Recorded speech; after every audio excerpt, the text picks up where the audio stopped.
जी दोस्तों, आज की ताज़ा तरीन और सबसे बड़ी खबर से आपको आगाह करते चले। महकमा मौसमियात ने आज मुल्क भर में ख़तरनाक हाई अलर्ट जारी कर दिया है।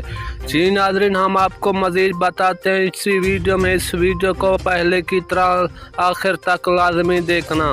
उससे पहले हमारी आप लोगों से छोटी सी गुजारिश है, हमारे चैनल पर पहली बार आए तो हमारे चैनल को सब्सक्राइब कर दें और साथ लगे बेल आइकन पर भी ज़रूर क्लिक कर दें ताकि मज़ीद इस तरह की आने वाली वीडियो आप तक बआसानी पहुंच सके। चीन अरब से मरटूब हवाएं मुल्क के बालाई और वस्ती इलाकों में दाखिल हो रही हैं।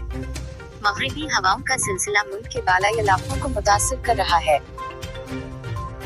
खैबर पख्तूनख्वा, पंजाब, इस्लामाबाद, गिलगित बल्तिस्तान, कश्मीर और शुमाल मशरक़ी बलूचिस्तान में मतला जज़री अबर आलूद रहने के अलावा तेज़ावा और गर्द चमक के साथ बारिश का इम्कान। उस दौरान बाज़ मकामात पर मौसलाधार बारिश और जालहबारी का भी इम्कान। ताहम मुल्क के दीगर इलाकों में मौसम गर्म और मरतूब रहेगा।